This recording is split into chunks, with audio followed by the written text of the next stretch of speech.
habiendo tocado lo anterior, vamos a entrar de lleno en lo que nos toca, en la parábola del sembrador. Mateo capítulo 13, por favor, versículo 18. La parábola del sembrador. Esta va a ser una de las 7 parábolas que el Señor va a mostrar en Mateo capítulo 13. Y Dios mediante vamos a estar estudiando todas estas parábolas, así que comenzamos con la parábola del sembrador. Mateo capítulo 13, versículo 18 en adelante. Amén. ¿Lo tiene en su Biblia? ¿Sí? Amén. Bien. Dice así: oíd pues vosotros las parábolas del sembrador. Antes de continuar, una breve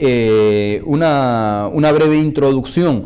La semilla, recuerde, el sembrador salió a sembrar. Habíamos dicho que una parábola no es sino una revelación de verdades espirituales a través de actividades diarias cotidianas. Entonces, cuando Cristo va a hablar del sembrador, era una imagen muy común en la mente de sus oyentes, en la mente de los judíos. La semilla, según Lucas, viene a ser la palabra de Dios antes de poder entrar. Amén. Viene a ser la palabra de Dios.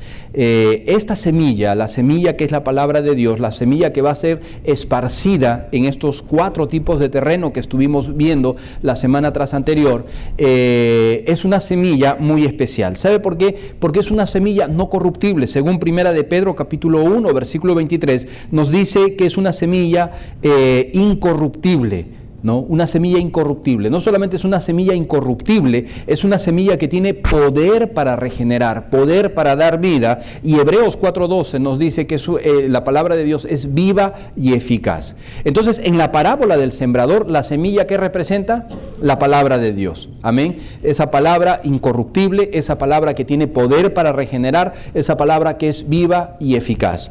El sembrador, ¿quién es el sembrador? A pesar que la parábola no menciona quién es el sembrador, pero sí en otra parábola, en el mismo capítulo, en el versículo 37, vemos claramente que el sembrador es el Hijo de Dios, es Cristo. Cristo y las personas, los creyentes que a través de Él van sembrando la palabra de Dios. Y los diferentes tipos de terreno, ¿quiénes son? Representa los corazones del hombre, ¿no? Esa es la explicación que nos da la Escritura. Representa el corazón del hombre. Bien, antes entonces de continuar, vamos a orar pidiendo la bendición de Dios en esta mañana. Oramos. Muy bien, entonces vamos con el versículo 18 y 19. Oí pues vosotros la parábola del sembrador. Versículo 19. Cuando alguno oye la palabra del reino y no la entiende, viene el malo y arrebata lo que fue sembrado en su corazón. Este es el que fue sembrado junto al camino. Recuerda, el sembrador, dice la Escritura, salió a sembrar. Y parte de la semilla cayó, ¿se acuerda? Junto al camino. ¿Y qué pasó con la semilla que cayó junto al camino? Vinieron las aves del cielo y arrebataron lo que fue sembrado. Se comieron la semilla. Bien, ahora el Señor Jesucristo primeramente explicó, dio la parábola, y en el versículo 19 en adelante va a dar la explicación de la parábola. Y empieza explicando el primer elemento, la semilla que cayó junto al camino. ¿A quién representa las personas o la semilla que cayó junto al camino? Dice, cuando alguno oye la palabra del reino, pero no la entiende. No la entiende. Les pregunto, ¿podrá dar fruto? Es algo muy lógico, ¿verdad? Si la semilla, una persona escucha la palabra del reino, ¿podrá dar fruto esa palabra si es que no la entiende? No. Recordemos, hermanos, la palabra de Dios tiene poder en sí misma, pero este poder se va a activar cuando la persona entiende la palabra, cuando la persona entiende lo que el mensaje de Dios. Dios siempre va a apelar a la razón. Ahora, que eso afecte a la emoción, por supuesto que sí, no podemos desconectarnos porque de esa forma nos creó Dios.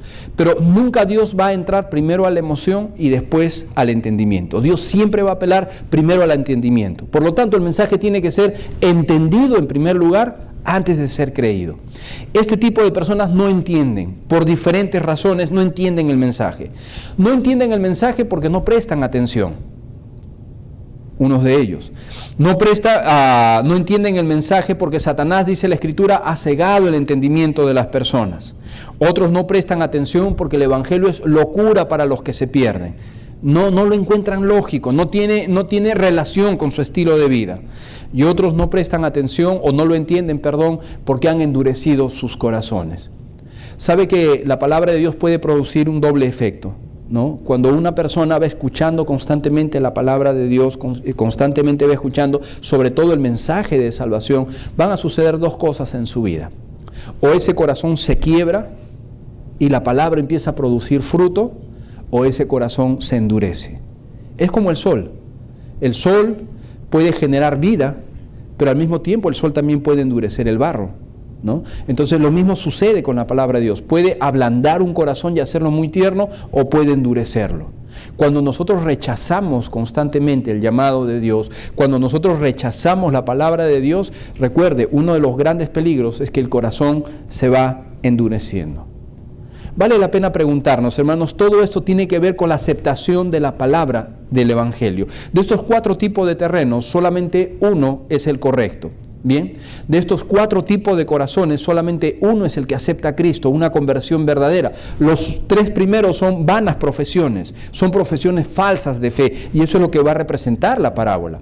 Pero también podemos sacar una aplicación. Usted podrá decir, pero pastor, yo ya soy cristiano, yo ya soy creyente, yo estoy en el 4.º grupo, donde vamos a llegar a continuar siguiendo el estudio. Pero recuerde, también tenemos una aplicación práctica para cada creyente. Hermano, déjeme decirle, cuando viene a la iglesia, cuando participa en la escuela dominical, cuando participa en el estudio bíblico, ¿entiende la palabra? ¿Entiende la palabra? Porque recuerde, ese es el primer paso para poder aplicarla en nuestro corazón. Si nosotros no entendemos porque no prestamos atención, por eso es que no tenemos a los niños acá. Tenemos un lugar para ellos en la cuna, para que ayude a la congregación a prestar atención. Por eso pedimos que los celulares los pongan en modo avión o los apaguen, para poder centrarnos en la palabra de Dios. Por eso pedimos que traigan sus Biblias, y cualquier tipo de interrupción buscamos evitarla. ¿Para qué? Para no ser piedra de tropiezo, y porque queremos prestar atención, porque si se presta atención puedo entender el mensaje, y si lo puedo entender, lo puedo creer. Entonces, este primer grupo representa a la persona que no entiende, por alguna razón no entiende. Bien, sigamos por favor. También dice, viene el malo y arrebata lo que fue sembrado en su corazón. Satanás, cual ave, busca precipitarse rápidamente sobre la semilla que fue esparcida. Recuerde, Satanás odia el mensaje de salvación, porque solamente el Evangelio, el verdadero Evangelio, puede generar vida, puede renacer a la persona, hacer renacer a la persona. ¿Le ha pasado, usted ha visto que cuando a veces está compartiendo el Evangelio con una persona, siempre surge algo? ¿No? Siempre surge algo. ¡Prum! Suena el teléfono. Un momentito, disculpa. Justo cuando está en el punto más culminante, justo cuando le va a decir, acepta a Cristo. Una interrupción. Llora el bebé, pasó algo, se acordó, uy, dejé la olla prendida, me voy corriendo, cualquier cosa pasa. ¿Por qué? Porque Satanás, hermano, no quiere que la persona escuche ni entienda el mensaje, porque cuando escucha y entiende el Evangelio, esa persona va a creer. Entonces, Satanás acá nos dice, vienen las aves, ¿no? Y qué interesante, dice las aves. Satanás y sus demonios están siempre obrando, buscando arrebatar esa semilla que fue sembrada, o que fue esparcida, o que tuvo contacto en el corazón de la persona. Es interesante la palabra arrebatar. La palabra arrebatar quiere decir tomar por fuerza, de manera súbita. Quiere decir apoderarse. No en vano la Biblia dice que Satanás es un gran homicida, porque no busca la salvación de las personas, al contrario, busca su muerte espiritual. Entonces recuerde, cuando está esparciendo la semilla, la persona escucha, llega el mensaje, oye, pero no entiende. Inmediatamente está Satanás trabajando. Inmediatamente está listo para arrebatar la semilla, porque sabe que cuando la semilla tiene contacto con el hombre y el hombre la entiende, va a producir salvación. Por eso va a ser hasta lo imposible porque la persona entienda. ¿Bien? Muy bien, continuamos. Versículo 20, por favor. El que fue sembrado en pedregales, este es el que... ¿Qué dice la Escritura? Oye la palabra, ¿y qué sucede? Al momento la recibe con gozo. La semilla que cayó en terreno pedregoso no es como el que cayó junto al camino. El que cayó en el camino escucha el mensaje, pero no lo entiende. No lo entiende, su mente está divagando por cualquier cosa, pero no lo entiende. Esta persona es diferente. El que cayó en pedregales es diferente. ¿A quién representa? Oye el mensaje, ¿y qué más dice? Al momento lo recibe con gozo. Qué interesante, es muy importante el énfasis que Cristo hace en este versículo. al instante, al momento, de manera inmediata la recibe con gozo. ¿Sabe qué nos hace pensar? Una persona que escucha, pero en realidad no reflexiona. ¿Se da cuenta? No es una persona que escucha, medita. Antes de construir, ¿qué dijo Cristo? Antes de construir una torre, considera bien si podrás terminarla. Antes de salir a la guerra, considera bien. Señor, queremos ser discípulos tuyos. Un momentito. Antes de tomar esa decisión tan importante, considera si vas a poder terminar. Considera si vas a poder acabar. Medita. Estos no meditan. Este tipo de persona escucha el mensaje y al momento, dice, al instante lo recibe con gozo. No se tomó ni siquiera tiempo para reflexionar, tiempo para meditar, no se tomó tiempo para saber si era verdad, no era verdad. Alguien dijo, cuando se come sin masticar, no se puede esperar una buena digestión, ¿no? Este tipo de persona comió el mensaje, se lo tragó y no lo masticó, no lo meditó, no lo entendió, por tanto. Pero sí lo recibe con gozo, sí lo recibe con gozo. Bien, ahora, estas personas lo reciben como algo bueno, como algo necesario. Expresan una satisfacción por el mensaje. Pero le pregunto, ¿va a dar fruto? La semilla que cayó entre pedregales, ¿va a dar fruto? No, no va a dar fruto, y ahorita nos va a dar la razón. Fíjese por favor el versículo 21. Pero no tiene raíz en sí mismo, sino que es de corta duración. Pues al venir la aflicción o la persecución por causa de la palabra, luego tropieza. Esta es la semillita que cayó en pedregales. Gracias a los efectos del sol, rápidamente brotó.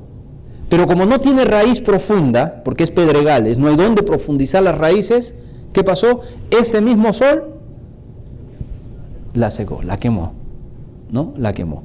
Cristo dice, esta es la persona que oye y al momento la recibe con gozo. Se tragó el mensaje sin meditar, sin reflexionar. Lo aceptó el mensaje.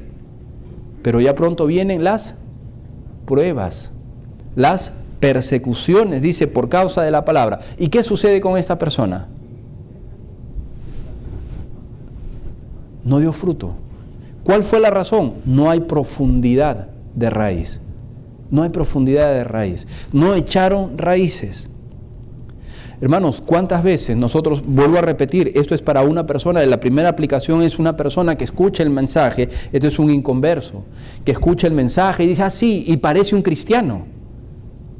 Escuchó el mensaje, lo recibió con gozo, con alegría. Lo vemos en la iglesia y todos pensamos, wow, este es cristiano. Es más, ya está hablando de querer bautizarse y decimos, wow, qué rápido, sí, ese es un cristiano completo. Y está contento, termina el mensaje y se acerca, pastor, qué buen mensaje. Uy, gloria a Dios, está animadísimo en todo lo que se hace.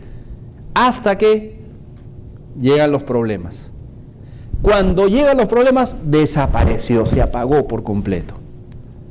Y a veces decimos, hermano, estemos orando por el hermanito tal, está en pruebas, eso es lo que le está interfiriendo que sigue en su caminar cristiano. Posiblemente nunca fue cristiano, posiblemente fue uno de estas personas que la recibió con gozo, exacto, de forma emocional, pero ya cuando vienen las adversidades. ¿Sabe qué va a producir las adversidades? O mejor dicho, ¿las adversidades son buenas en la vida del creyente o no? Sí. Porque las adversidades nos ayudan a cimentarnos en la fe cristiana. Las adversidades van a producir dos cosas, o nos queman o nos profundizan. Al que no es creyente lo va a quemar, va a evidenciar lo que hay en el corazón del creyente, y al verdadero creyente lo va a afirmar.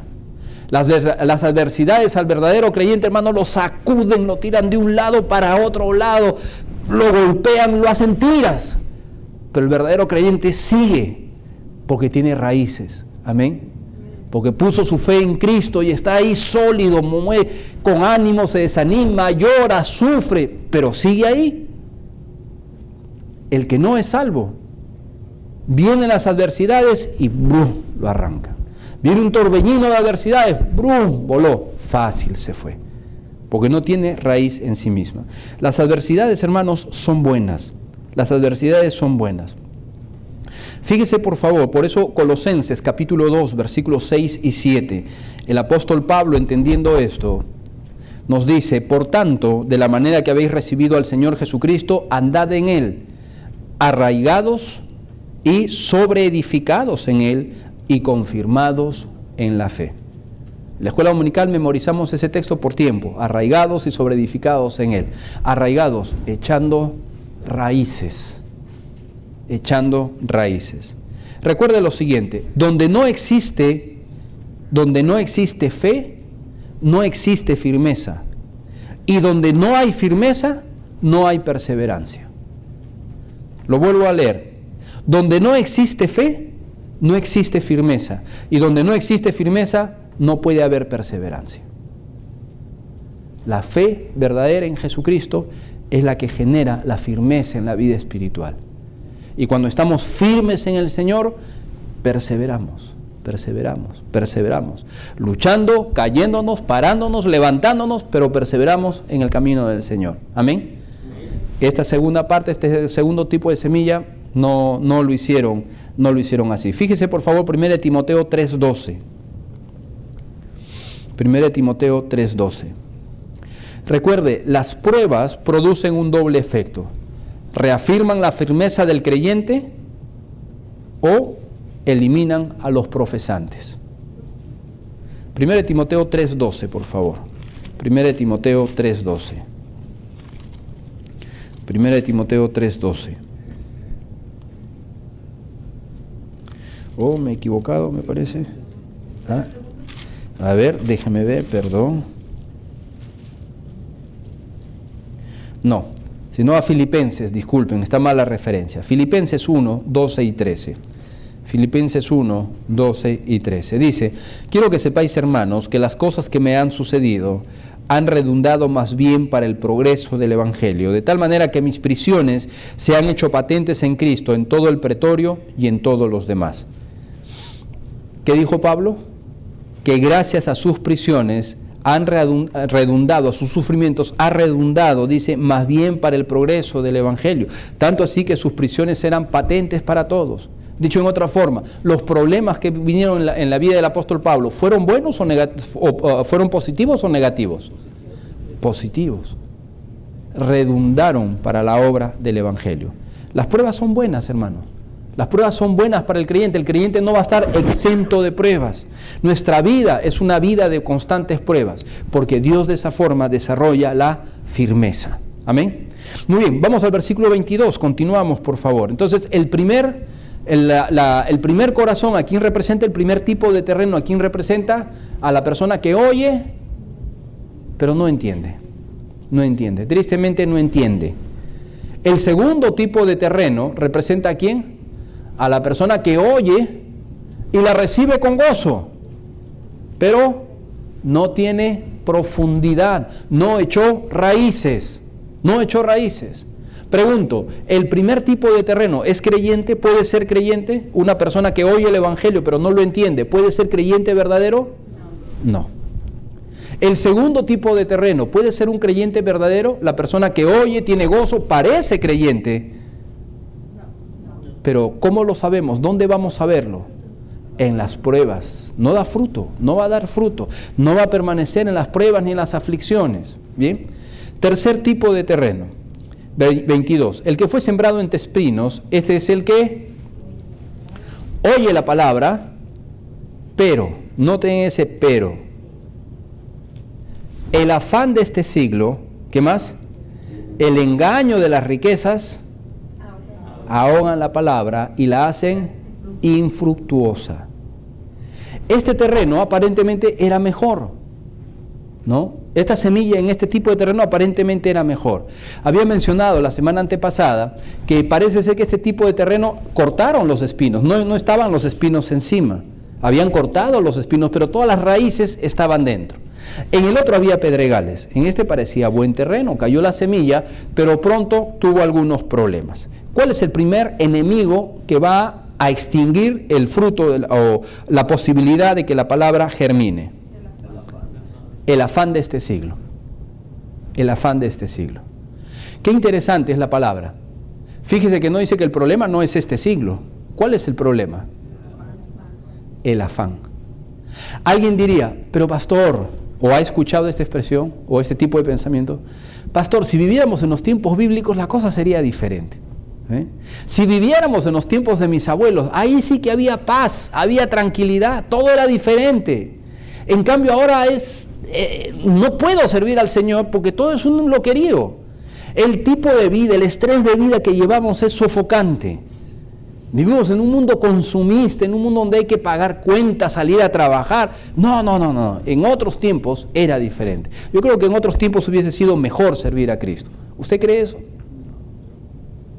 Por supuesto que no. Recuerde que el Señor Jesucristo, y en Mateo capítulo 6, habló del afán. ¿Y a quiénes les estaba hablando?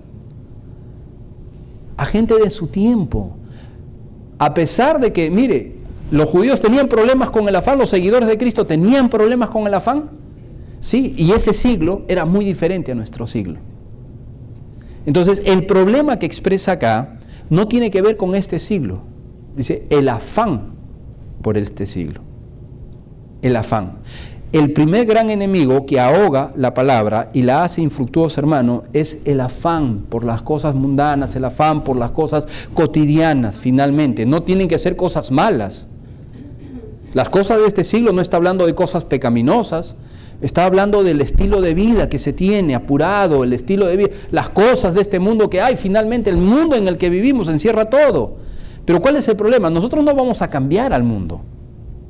Pero si hay algo que nos impide crecer, ¿cuál es? El afán. La palabra afán es muy importante, es bien interesante. Quiere decir atraer en diferentes direcciones. Eso quiere decir el afán. Imagínense, es un corazón, está en nuestro corazón y está siendo atraído en diferentes direcciones. Eso es el afán.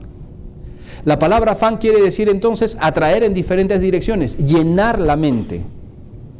Le digo, cuando estamos afanosos, preocupados por algo, el afán es una preocupación excesiva.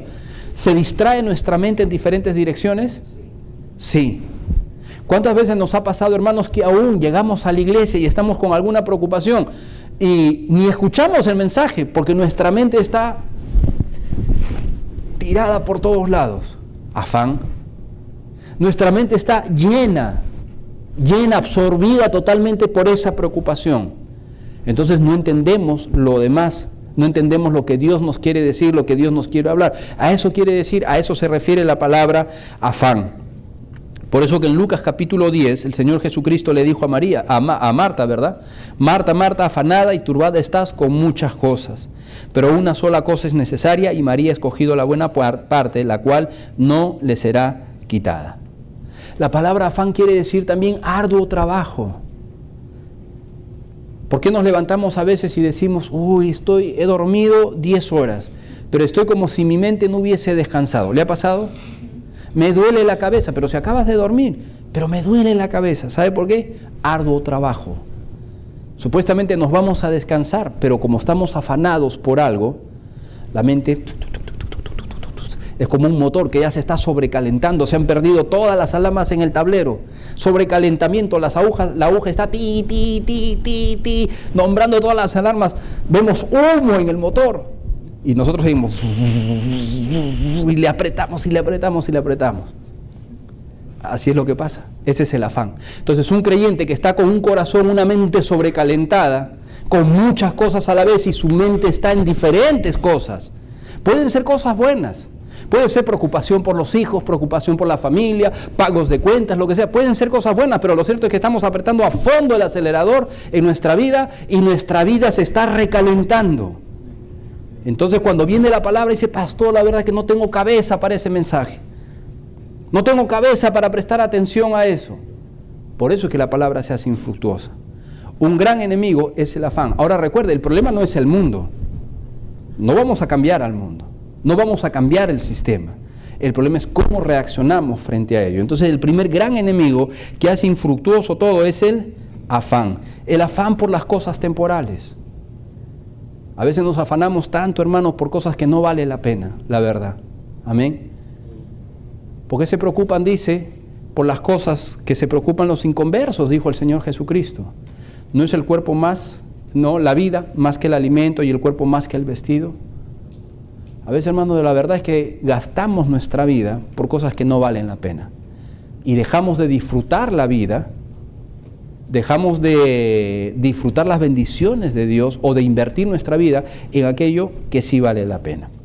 ¿Cuál es el segundo elemento que hace infructuosa según este versículo? El primero es el afán. Recuerde, el afán nos llena, el afán nos mata, el afán sobrecalienta nuestra mente, nuestro corazón y no permite que Dios pueda obrar en nuestra vida. ¿Cuál es el segundo enemigo? El engaño de las riquezas. El engaño de las riquezas. Nuevamente, ¿las riquezas es el problema? No. ¿Cuál es el problema? Así como el mundo no es el problema, sino el afán por este siglo, el engaño, la riqueza no es el problema, sino el engaño de las riquezas. Poner nuestra confianza en las riquezas y no en Dios. No hay nada de malo en tener bendiciones materiales. Lo malo es confiar en esas bendiciones, que es el dinero, que son las cosas materiales las que nos pueden dar la felicidad. Por eso, ¿por qué cree que cuando caemos en ese engaño, cuando vamos persiguiendo ese engaño, es que nos lastimamos? Es que dejamos a Dios en segundo lugar. Porque pensamos que ya lo tenemos todo, cuando no es así. Vea por favor 1 Timoteo capítulo 6. 1 Timoteo capítulo 6. Versículo 8 en adelante.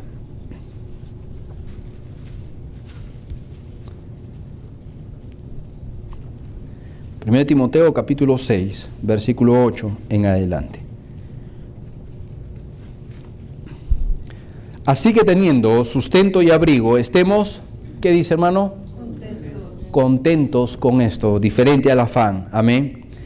Porque los que quieren, note por favor, enriquecerse, caen en tentación y en lazo y en muchas codicias necias y dañosas que hunden a los hombres en destrucción y perdición. Porque raíz de todos los males es el amor. Note, el problema no es el dinero, el problema es el amor al dinero, el cual, codiciando algunos, se extraviaron de la fe y fueron traspasados de muchos dolores. Entonces, el segundo gran enemigo, ¿cuál es? Volviendo a la parábola, ¿cuál es? El engaño de las riquezas. No hay nada de malo con tener riquezas. Las riquezas provienen de Dios bíblicamente, son una bendición de parte de Dios. Dios a cada creyente da en diferente grado las riquezas. Pero ¿cuál es el problema? El ser engañado por las riquezas. El pretender confiar que las riquezas nos pueden dar aquello que solamente Dios nos puede dar. El pretender que las riquezas nos da la seguridad o el estar persiguiéndolas. ¿Qué dijo Cristo? Mas buscad primeramente el reino de Dios y su justicia, y todas estas cosas os serán añadidas. Hermano, Dios sabe de qué cosa tenemos necesidad. Amén. Dios conoce a la perfección nuestro problema. Si usted está siguiendo el devocional, ya estamos en Job, a finales del libro de Job.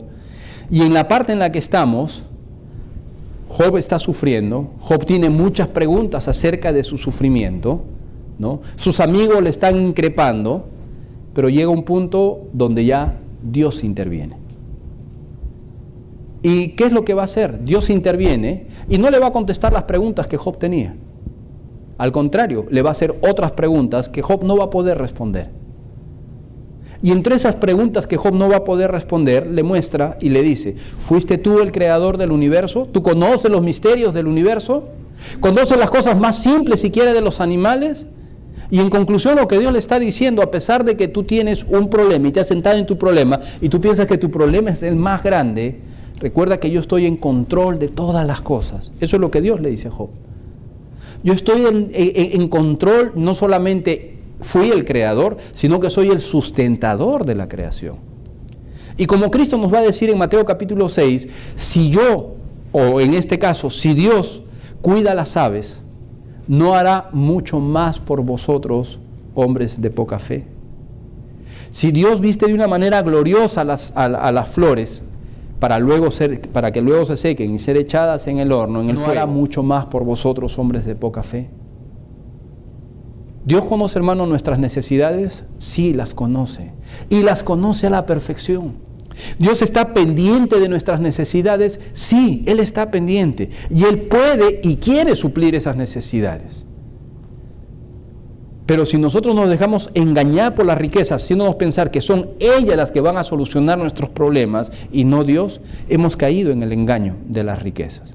Así que el segundo enemigo acá que encontramos es el engaño de las riquezas. El primer gran enemigo, el afán.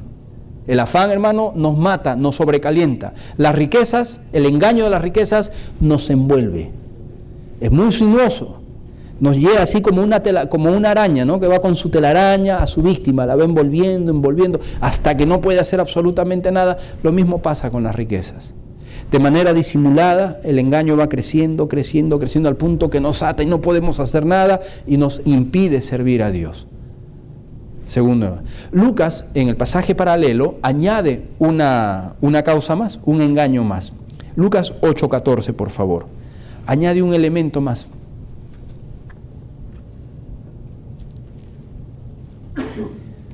Añade un elemento. Lucas 8:14.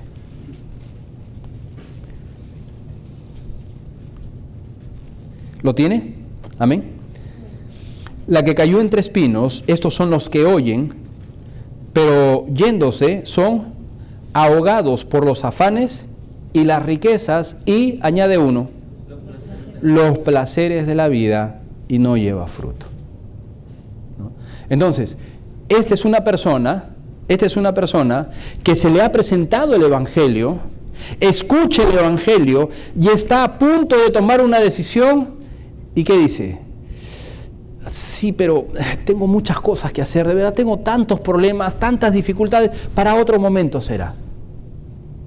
Esta es la persona que se le presenta el Evangelio y dice, pero sí, pero no tengo tiempo para eso, estoy tan ocupado en mis negocios, estoy tan ocupado en mi estilo de vida, estoy tan ocupado haciendo otras cosas que ahora no.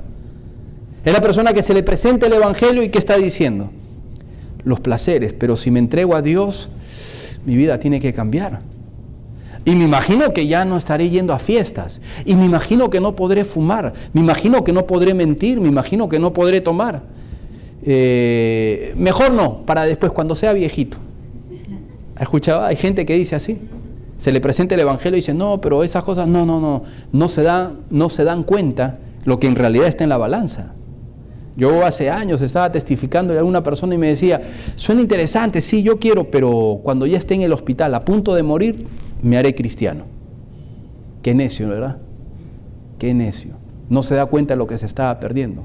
¿Cuánta gente hoy en día, justamente por los placeres de la vida, rechazan el mensaje más grande de la salvación? Este es el tercer tipo de personas. El primero oye el mensaje, pero no lo entiende. El segundo tipo de persona, ¿cuál es? Oye el mensaje, lo recibe con gozo, pero no tiene raíz, no tiene profundidad. Vienen los problemas, se cayeron. El tercer tipo de persona, oyen el mensaje, lo entienden, pero dicen no. Como le dijo el rey Agripa, ¿no? A Pablo, por poco me persuades a ser cristiano. Casi me convences, Pablo. Pero cuando empezó a hablar, dice, de la resurrección, cuando empezó a hablar del dominio propio, no, eso no, Pablo, no, mis placeres, mis pecados, cambiar esas cosas, no, casi me persuades, estaba con todo de acuerdo, pero al final como que no me convenciste, casi me convences. ¿Qué le dijo el apóstol Pablo? Bien quisiera que por poco o por mucho fueras cristiano como yo, le dijo, ¿no? Excepto por estas cadenas. Ese es el tercer tipo de persona. Vamos al versículo 23. El cuarto tipo de terreno, el cuarto tipo de persona, que en realidad en la parábola es el único salvo, Mas el que fue sembrado, note, en buena tierra. Es el que oye la palabra, la entiende y entiende la palabra y da fruto y produce a 100, a 60 y a 30 por uno. De todos los terrenos, de los 4 terrenos que vimos, solamente hay un terreno que fue preparado para la siembra. El terreno junto al camino no fue preparado para la siembra, lo mismo el de Pedregales, ni mucho menos el de Tres Pinos. Solamente hay un terreno que fue preparado, que fue surcado, que fue abonado, listo para poder recibir la palabra, para que cuando llegue la semilla preciosa pueda penetrar y germinar y dar su fruto. Solamente un terreno. Pero vea por favor las características que representan aquí, los pasos que vemos aquí. Este es el que oye. La fe viene por el oír, y el oír por la palabra de Dios. Todo comienza cuando oímos. Pero no solamente se quedó en que oyó. ¿Qué viene? Entendió. Qué importante es entender la palabra. Qué importante es leer la Biblia. Recuerda, hermano, cuando hacemos nuestros devocionales y algo no entiende, no salga de ahí hasta que lo entienda. Llame al pastor, consulte un diccionario, consulte un libro, pero busque entender la Escritura. Porque si no lo entiende, no hay nada mágico en leer la Escritura y no entenderla. Como no hay nada mágico en asistir al culto y no entenderlo. No hay nada especial. Lo especial es oír y entender. ¿Y qué más? Tercer elemento. Da fruto. Da fruto. A 100, a 60 y a 30 por uno. No todos los creyentes van a dar la misma cantidad de fruto. Eso depende de la manera en que sean dedicados al Señor. Pero una cosa sí sabemos. Todo creyente da fruto. Todo creyente va a dar fruto. Gálatas nos muestra, ¿no? Más el fruto del Espíritu es gozo, amor, bondad, etcétera. Paz, paciencia, benignidad, bondad, fe, mansedumbre, etcétera. Hermanos, todo creyente se ve evidenciar la obra de Dios en la vida del creyente. En la vida del creyente. Una pregunta. ¿Qué tipo de terreno, a qué tipo de terreno pertenece su corazón? Si usted no pertenece, usted no identifica que está en el cuarto terreno, recuerde, usted no es salvo. Se está usted engañando a sí mismo. Si usted nunca entendió el Evangelio, usted no es salvo. Si usted escuchó y no meditó el Evangelio, lo más probable es que usted no sea salvo. ¿A qué tipo de terreno pertenece? Hermano, si usted es creyente, usted dirá, pastor, pero yo ya soy creyente, yo ya soy del cuarto grupo. ¿Cuánto fruto estamos dando para nuestro Señor? Recuerde que en la medida en que permitimos a Dios trabajar en nuestra vida, esa es la cantidad de fruto que daremos. Algunos creyentes están dando cantidad de fruto, están dando a 100 por uno. Por cada granito están produciendo 100 veces más. Otros creyentes están produciendo 60.